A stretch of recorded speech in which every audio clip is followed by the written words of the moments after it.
itu kan seperti yang kamu bilang sudah dicuci, Mhm. setelah dicuci bersih kan dibalikin lagi ya. Hmm. Habis dicuci kan dijemur, Bu. Dijemur kan disetrika gitu. Hmm. Dijadikan rapi. Nah, Hmm. rapi untuk apa? Kan pertanyaannya gitu.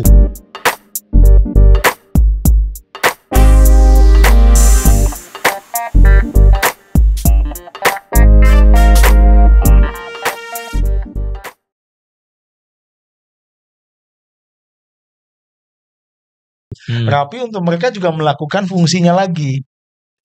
Oke. Nah, fungsinya adalah sekali lagi seperti garis keturunannya adalah untuk mempertahankan lini masa sampai dengan Yesus. Hmm. Itu tujuan utama dari bangsa ini dipilih. Oke. Nah, sekarang berarti udah bergeser nih berarti. Udah bergeser. Atau ini kan gini. Maksudku gini. Kan gini, Heeh. sekarang Heeh. orang-orang Israel kan nggak percaya Yesus, Bro. Iya, iya, iya, iya. Jadi mereka Heeh. menganggap bahwa janji itu adalah kepada bangsa. Oke. Nah, sedangkan kacamata kita orang Kristen adalah Pribadi. Enggak. janji bangsa itu adalah mengerucut pada Yesus. Oh ya, janjinya Nah, beberapa orang Kristen itu juga memahami bahwa mendukung pandangan itu bahwa apa? Bahwa Allah juga memilih untuk bangsa.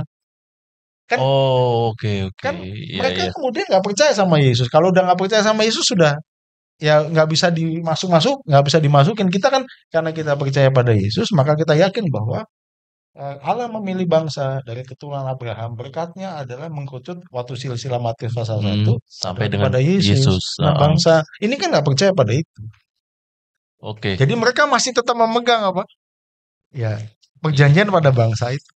Jadi yang lama. Ya, yang utamanya adalah pada bangsa itu. Endingnya adalah Iya, bangsa iya, itu iya. dipilih. Karena Tuhan udah ngomong, Iya, kamu sebagai bangsa yang kupilih. iya. Oke.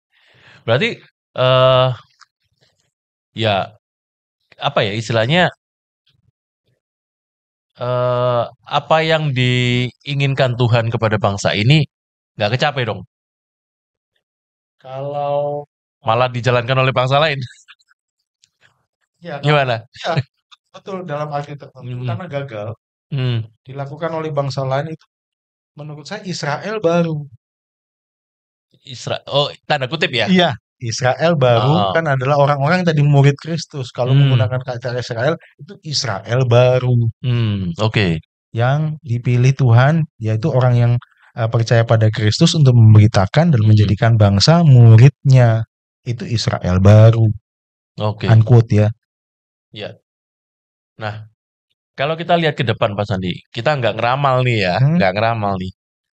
Apakah nantinya bangsa ini bisa tanda kutip ya, bisa dibelokkan lagi ke arah yang benar atau gimana ya? Karena gini, ini kan udah banyak orang berasumsi bahwa kalau Israel identik Kristen, Ya.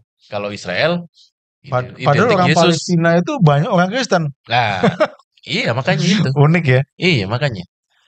Nah, berarti dengan bangsa ini sendiri gimana ya? Intinya bahwa apakah bangsa ini udah nggak dianggap Tuhan lagi atau seperti apa ya? Sehingga seolah dibiarin aja udah. Ya udah kamu kalau seperti itu ya udah tak biarin sekarang gitu. Kalau dari sisi kacamata teologi ya kita Nah, ngomongnya ya. oke, kalau saya tariknya begini, kalau Hmm. eh, ini kan sekarang bang, bangsa Israel ini yang sekarang negara ya, katakan negara Hmm. Israel yang disebut Zionis itu. Iya, heeh. Itu kan mereka memang tidak percaya pada Yesus Kristus. Jadi mereka masih mengidentifikasikan diri sebagai bangsa umat pilihan Allah yang dipilih Allah. Itu identitas mereka dan mereka harus mempertahankan tanah itu karena itu adalah klaim dari kitab suci mereka perjanjian lama. Itu kan sekarang yang Iya. jadi isunya. Nah, sedangkan kita pemahamannya adalah oke, itu bangsa pilihan Allah ya, tapi kemudian ada continue adalah sejarahnya, discontinue adalah ketika Yesus sudah hadir, digenapi pengenapannya. Berarti eh, dengan perintah amanat agung itu berarti ada bangsa yang baru, Oke. yaitu Israel baru yang menjadikan semua bangsa murid Muridku. Yesus, bukan semua murid bangsa Yesus. Ya. Nah, ini itu jadi peralihannya. Nah, pertanyaannya kemudian, apakah orang-orang Yahudi ini, orang Yahudi atau orang Israel ya katakanlah, itu tetap ada kasih karunia untuk mereka? Menurut saya tetap ada. Oke. Karena itu sekarang nanti bisa di-search teman-teman, di searching ya di Google, itu ada namanya Messianic Jews. Oke, Messianic Jews. Messianic Jews. Iya. Itu adalah orang-orang Jews yang percaya pada Kristus, dan jumlahnya sekarang makin banyak.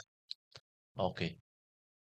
Jumlahnya makin banyak. Jadi mereka tetap mengidentifikasikan dirinya Jews, Yahudi, tapi mereka sekarang perlahan mulai percaya bahwa Yesus itu adalah yang dinubuatkan oleh perjanjian lama.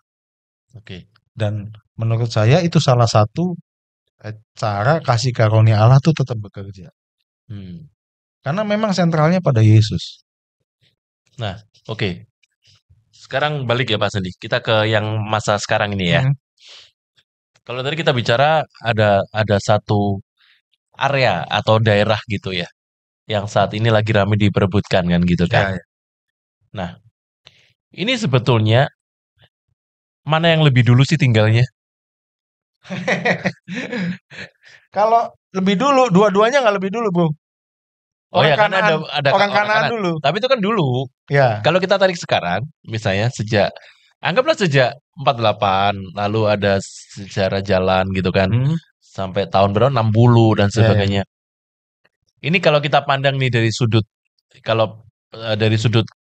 kita ya istilahnya ya, dari sudut kita lah. Sebetulnya apakah salah satu itu punya hak atau bahkan dua-duanya sebenarnya nggak punya hak? Jadi gini, Kenapa ramai sekarang gitu loh? kan beberapa asas kenegaraan kan, yang pertama ini masih dianut juga, negara yang berhasil menaklukkan itu yang punya hak untuk menguasai tanah itu, betul nggak? Ada, itu kan teorinya itu. Jadi pertanyaannya, siapa yang berkuasa menaklukkan? Itu yang punya hak, itu yang pertama. Yang kedua adalah bangsa yang lokal, bangsa native. Istilahnya apa ya? Bangsa asli. Indonesia aslinya bangsanya apa? Melayu ya? Atau apa ya? Iya. Iya, tapi kan kalau bisa ditarik satu. Iya. Iya kan? Nah, jadi negara itu kan kesepakatan, Bro. Iya. Kalau saya melihat dari kacamata ini, Israel ya buat lagi kesepakatan. Seperti Indonesia. Indonesia kemudian menjadi negara karena kesepakatan. Masing-masing punya dasar kan. Jawa punya dasar, Kalimantan punya dasar, tapi kita sepakat untuk menjadi satu. Itu tidak ada masalah. Misalnya dari kacamata ini, dari kacamata yang berkuasa tadi siapa misalnya? Siapa yang menang terakhir? Perang ya, misalnya Israel. Berarti dunia harus mengakui bahwa dia menang perang. Nah, tetapi karena menang perang kan ada kesepakatan, karena di dalam wilayah itu kan bukan hanya orang Israel atau orang Yahudi yang ada, tapi orang-orang Palestina. Ya buatlah kesepakatan, dikasih semacam otorita. Nah, otorita ini mau tetap bergabung sama Israel atau tetap terpisah? Referendum aja kayak Indonesia apa? Tim-tim. Ya walaupun itu nanti isu lain ya. Itu kan ada sedikit masalah, tapi nantilah. Tapi gini, ada juga pakai pendekatan referendum.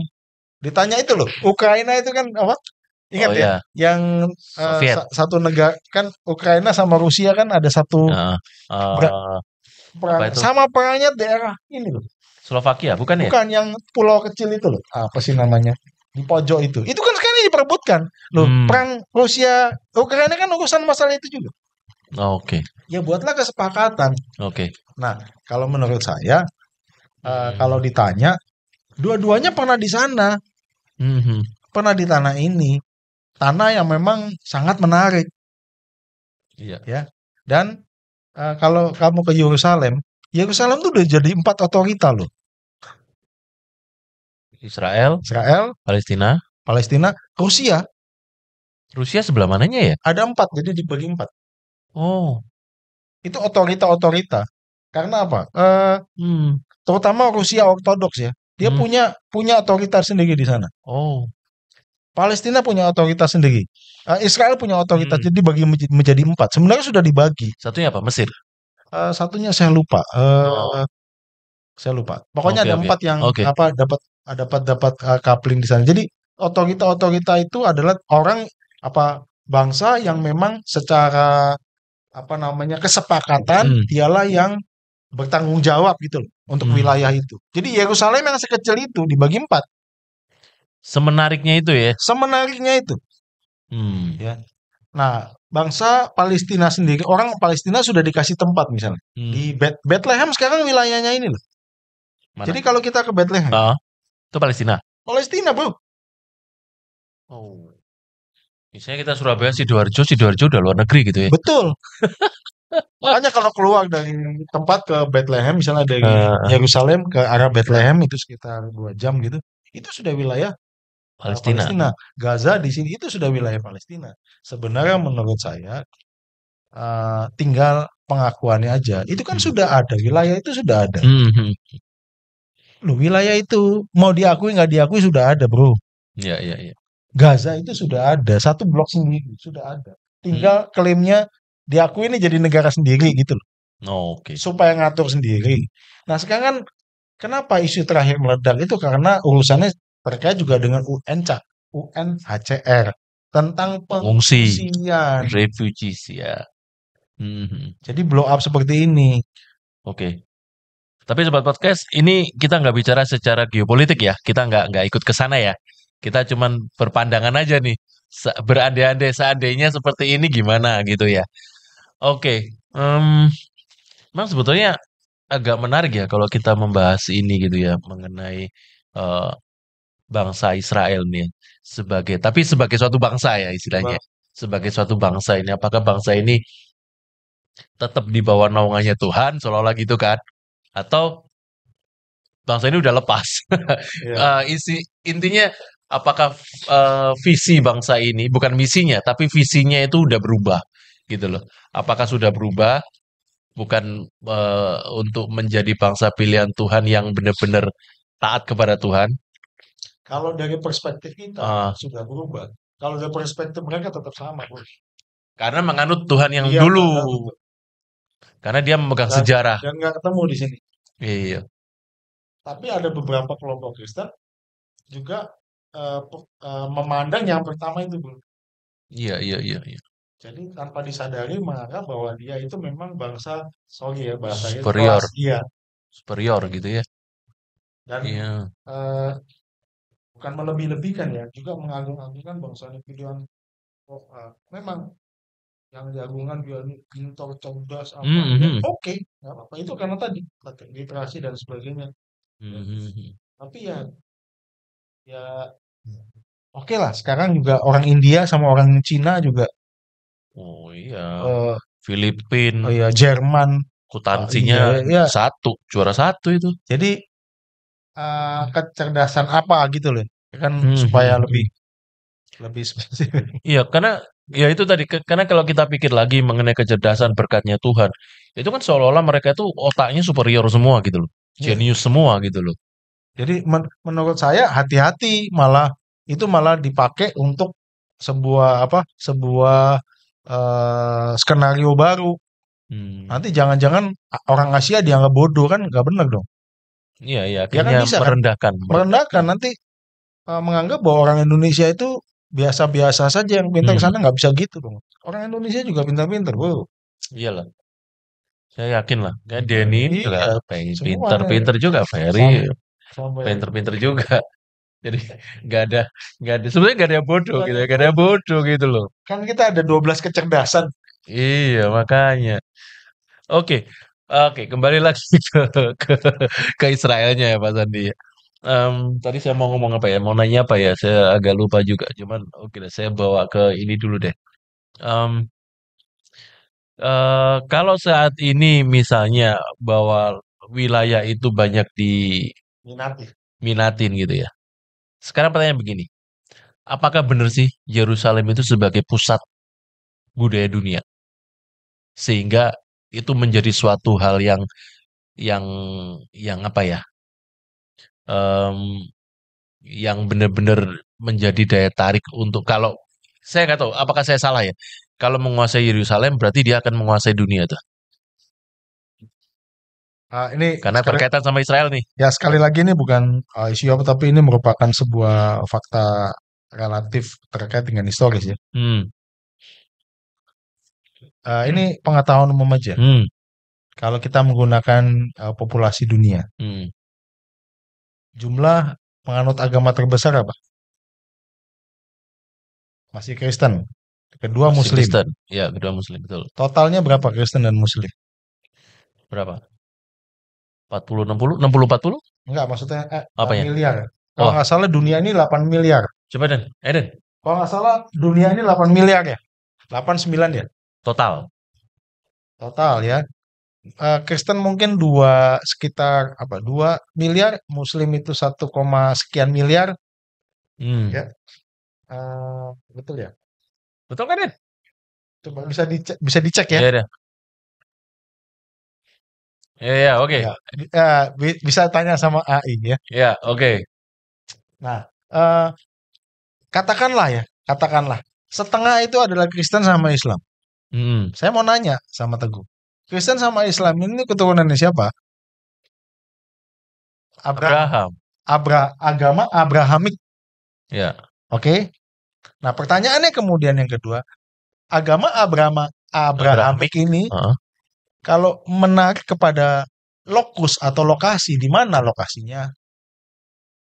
Yerusalem. Yerusalem, bro. Yerusalem. Makanya di sana ada peninggalan Bait Allah dan juga ada satu masjid besar. Hmm. Apa Al-Aqsa, Pak? Ya. Apa ya? Lupa jadinya. Ya. Iya, iya, oke. Di situ kan punya sejarah tentang Abraham semuanya. Keturunan satu. Abraham, iya. Dan kalau kamu tanya kenapa tetap menjadi daya tarik, karena apa? Seluruh pandangan dunia, terutama mereka yang beragama Abrahamik, itu ke sana arahnya. Itu jadi kota suci. Oke. Makanya kemudian diperebutkan, ada dulu satu sejarah yang kelam ya tentang perang salib. Ya. Itu kan juga diperebutkan. Oh, oke. Berapa, bro? Berapa? Berapa M? Muslim. Nah, itu. Berarti setengahnya dunia kan ke sana.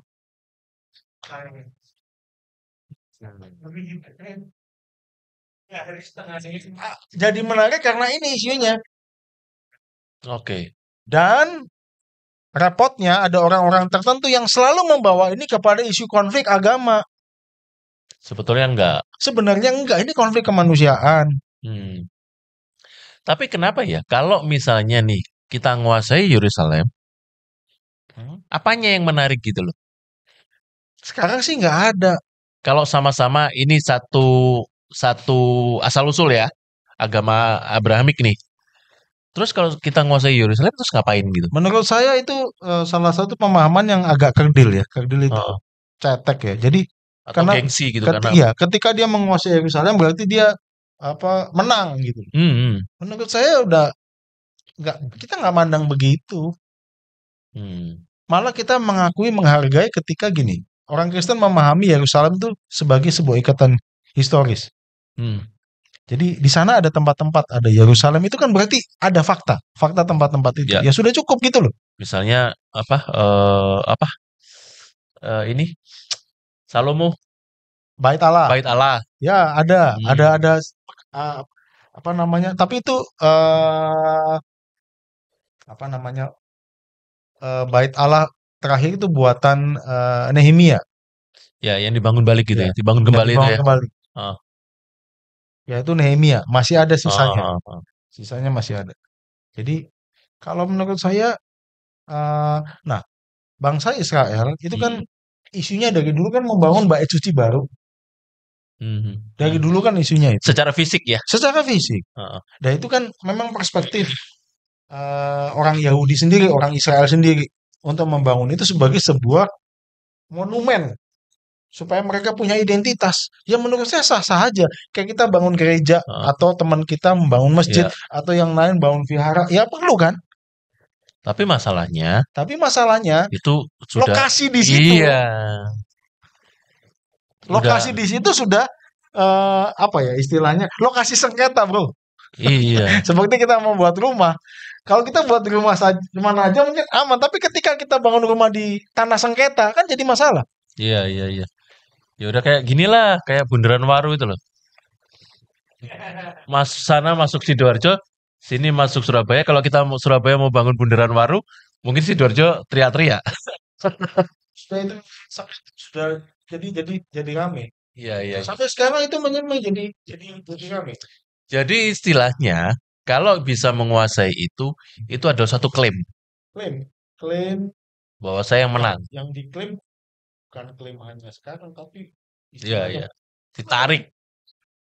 Dari satu sampai historicalnya itu ditarik semua. salah satu saya tidak sehat adalah itu mengklaim kemudian menunjukkan bahwa keyakinan saya yang paling benar. Itu kan yang mau dipakai. Itu udah dipolitisasi itu Ya. udah digoreng Ya, udah makanya isunya. itu bukan isu keyakinan lagi, bukan isu agama lagi. Oke, oke. Di sana ada banyak gereja ini loh, sentral juga. Gereja Kristen Ortodok gitu? itu di Bethlehem. Kristen Rusia Ortodoks sedang juga besar. Terus gereja Katolik sana juga besar. Kita mau negesin lagi ya. Apakah memang Israel yang dulu dan Israel sekarang tetap konsisten mengacu kepada kultur yang lama atau kepada tradisi yang lama atau historical, atau Israel sekarang ini udah bangsa Israel yang udah berubah? Oke. Itu kesimpulan nih, gimana nih? Jadi kesimpulannya adalah secara historis memang bangsa Israel sekarang adalah terkait dengan bangsa Israel yang dulu. Oke, terikat dengan historical. Terikat dengan historical. Dan kalau lihat sampai sekarang murni mereka memang keturunan Israel, keturunan Yakub, keturunan Abraham, Ishak dan Yakub. Memang betul. Oke. Ya, secara etnik ya, secara etnik memang. Yang kedua, apakah mereka tetap mendapatkan privilege sebagai bangsa umat pilihan Allah? Ya. Dari kacamata orang Israel sendiri, iya, dari mereka. Tapi kalau dari perspektif sebagian orang Kristen, saya tidak katakan semua. Yang saya anut, yang saya juga pahami adalah ketika Tuhan Yesus mengatakan semua perintahnya, jadikanlah semua bangsa muridku, dan mengacu kepada Matius pasal 1 tentang silsilah, itu saya melihat bahwa Tuhan Yesus membawa sebuah penegasan tentang bahwa ada Israel yang baru, yaitu Israel yang ada dan percaya di dalam Kristus dan menjadi murid Kristus. Jadikanlah semua bangsa muridku, bukan jadikanlah semua muridku murid bangsaku. Oke. Itu yang menjadi pegangan. Jadi, tapi kalau posisi kita adalah tetap kita punya kontinuitas. Historis kita tetap.